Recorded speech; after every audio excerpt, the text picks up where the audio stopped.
The coffee pot was still warm when I walked in. That's the detail I keep coming back to. Not the shoes by the door, his and hers, lined up neat like they belonged there. Not the sound I heard from upstairs, muffled but unmistakable.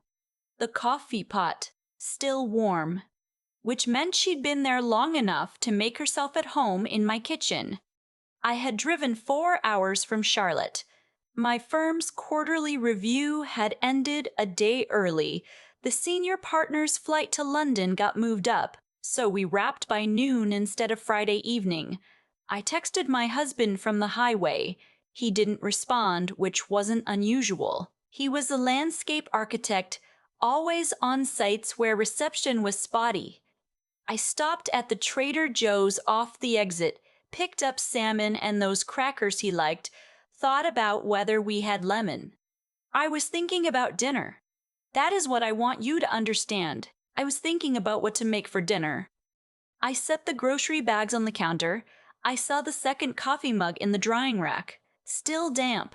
I heard something shift upstairs, a floorboard, the particular creak of our bedroom door when it swings past the halfway point.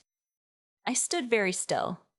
My name is Sloane. I was 31 years old, married for 4 years, and standing in my own kitchen holding a paper bag of salmon while my husband was upstairs with someone I was about to recognize. I didn't call out. I don't know why. Something animal in me understood that whatever I was about to learn, I needed to learn it on my own terms. I set the bag down slowly, the way you move when you don't want to startle something. I took my phone from my pocket. I opened the camera. I walked upstairs.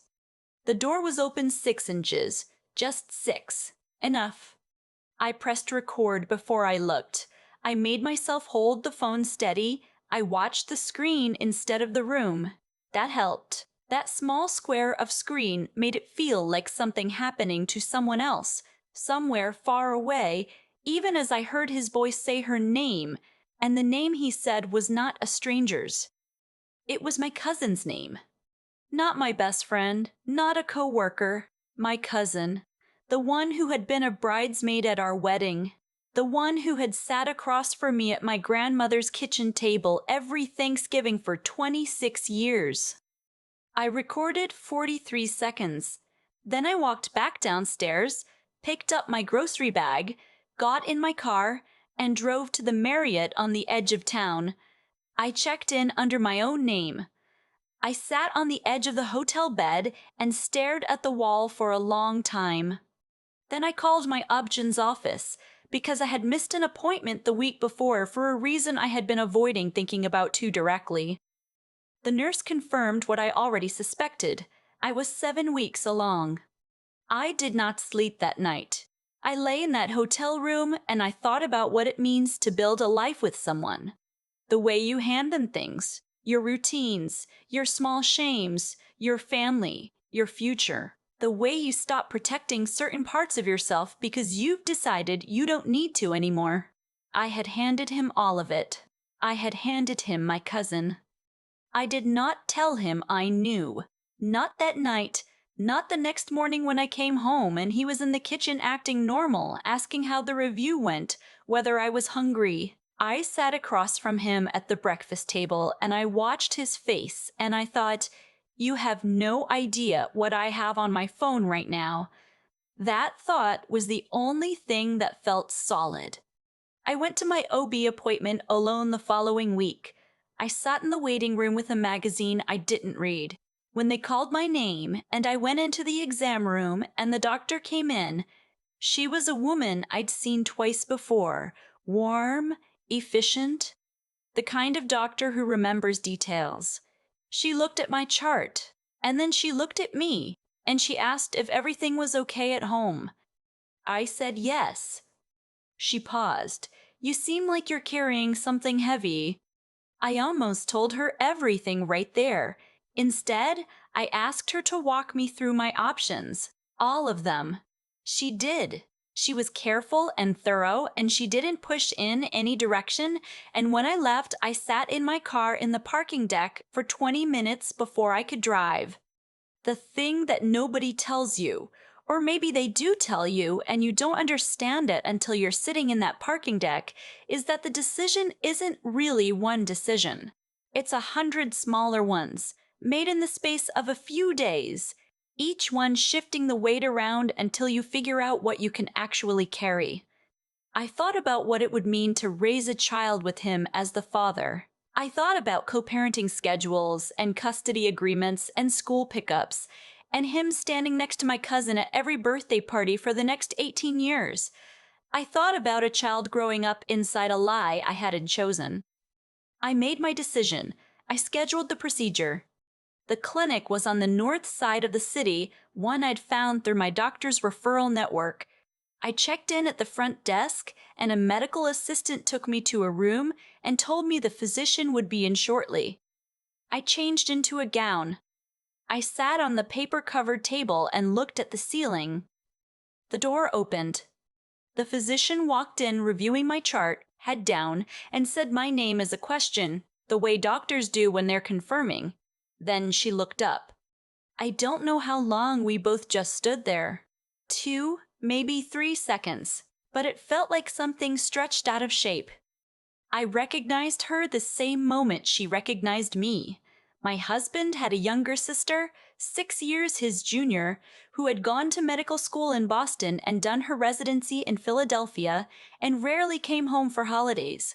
We had met 3 times, once at our engagement party, once at the wedding, once at a family barbecue the summer before last, where she and I had talked for an hour about whether to move back to the city she'd trained in. She was quiet and precise, and I had liked her immediately. I had always thought, in the vague way you think things about in-laws you don't know well, that we could have been friends under different circumstances. She was standing in front of me now in a white coat with a stethoscope around her neck, holding my chart. She didn't pretend not to know me. She didn't look away. She set the chart on the counter, pulled the rolling stool close, and sat down at my level. Her voice was even. I need to ask you something, and I need you to know that whatever you tell me, I am here as your physician. Whatever you say in this room stays here. Do you understand? I nodded. She asked if I was safe, whether anyone had pressured me into this appointment or pressured me away from it. I said no. I told her the decision was mine, made clearly, and that I was sure. She was quiet for a moment. Then she said, "Does he know you're here?" I looked at her. I thought about the hotel room, the 43 seconds on my phone, the coffee pot still warm. He doesn't know a lot of things right now, I said. Something moved across her face. Not shock exactly, something more like recognition, the kind that happens when something you've been half expecting finally arrives. She asked me if I wanted to proceed. I said yes. She said she would be my physician today and that she would take good care of me, and she was true to both of those things. Afterward, in the recovery room, she came to check on me herself rather than sending the nurse. She sat in the chair beside the bed, and she asked if there was someone coming to drive me home. I said I had arranged a ride. She nodded. Then she said, carefully, "I don't know what's happening in your situation. I don't need to know. But I want you to know that however this goes, you are not alone in that family." I didn't understand what she meant until 3 weeks later. I had spent those weeks doing what I should have done from the beginning. I went to an attorney, a woman a colleague had recommended, sharp and unsentimental, exactly what I needed. I showed her the video. She watched it once, set the phone face down on her desk, and started talking. We spent 2 hours going over everything. Joint accounts, the house we'd bought 2 years earlier, his business assets, the LLC he'd opened the year before our wedding. What she found after she brought in a forensic accountant was worse than the affair. He had been moving money out of our joint accounts in amounts small enough not to flag automatic alerts. Over 18 months, approximately $34,000 had been transferred in increments into an account I'd never seen. The forensic accountant traced it to a business account under his LLC, one he had opened, apparently in preparation for something he was planning to do anyway, leave. The affair with my cousin hadn't been a spontaneous mistake. It had been going on for over a year. The money had been going out the same length of time. My attorney said he was building an exit without telling you. I sat with that for a long time. The house was in both our names. We had bought it at $410,000. The market value had risen to somewhere around $490,000 by then.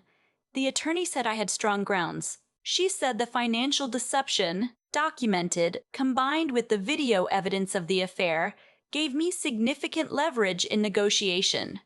We did not go to court. He did not want to go to court. When my attorney sent the initial filing and the itemized financial documentation, he called me himself for the first time in weeks. His voice was strange, smaller than I expected. I let him talk for a little while.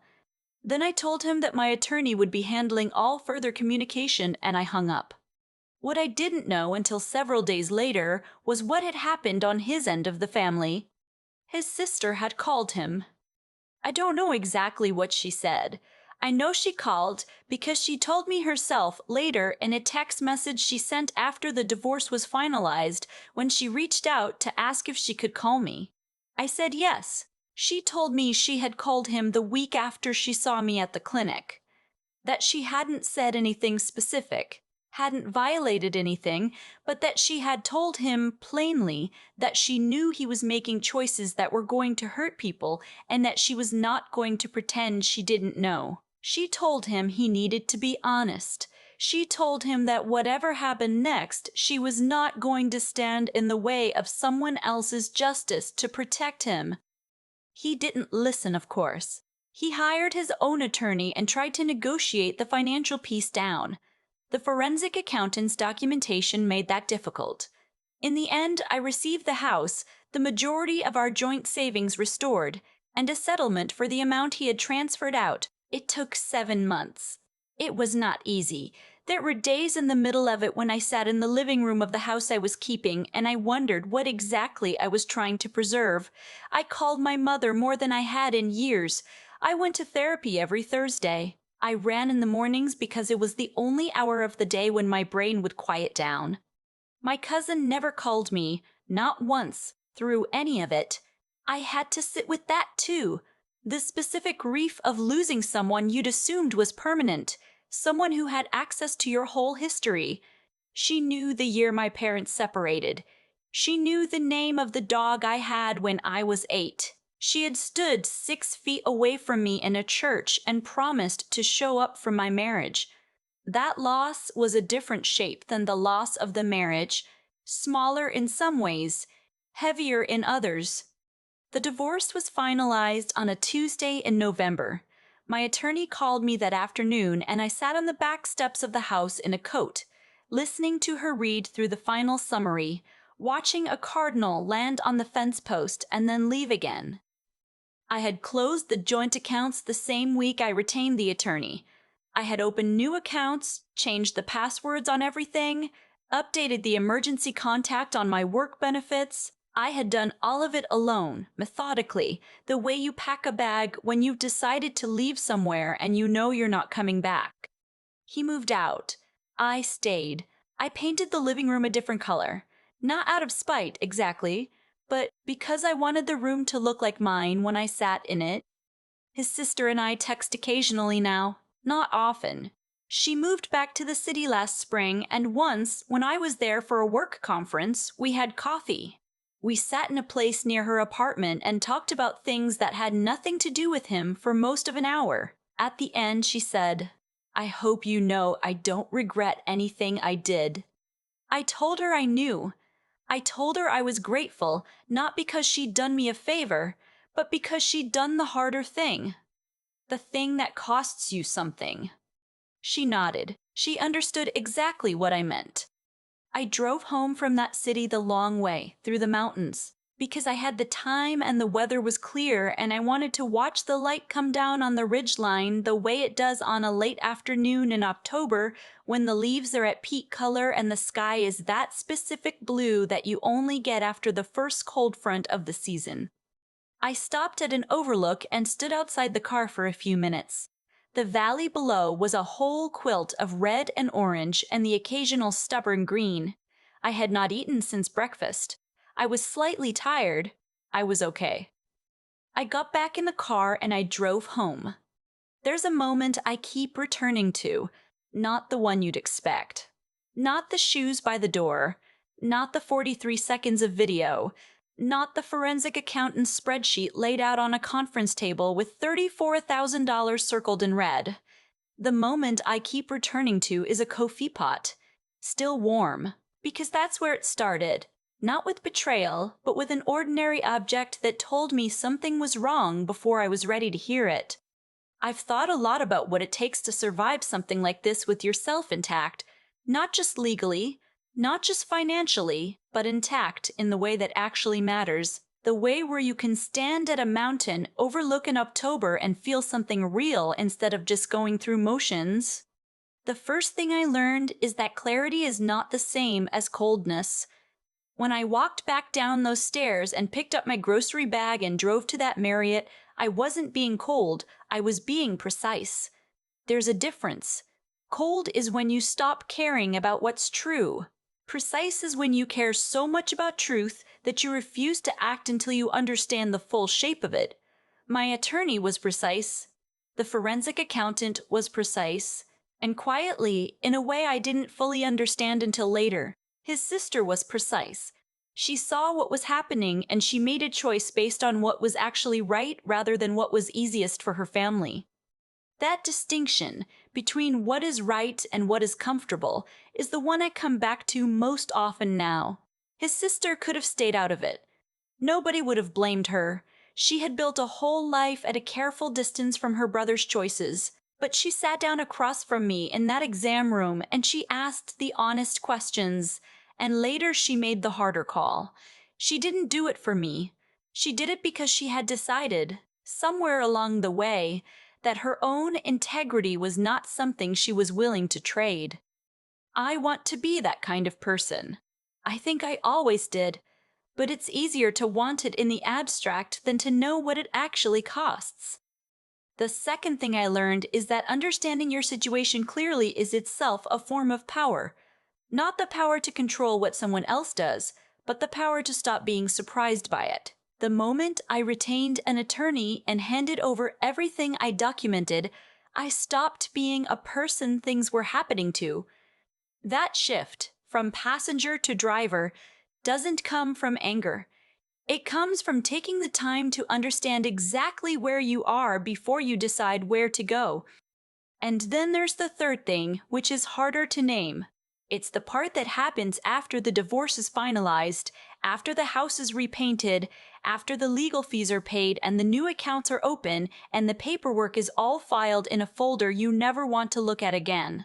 It's the part where you get up in the morning anyway, where you run even when you don't feel like it, where you go to therapy on Thursdays not because you're in crisis, but because you've decided your own mind is worth tending to. That's not dramatic. There's no moment where it clicks.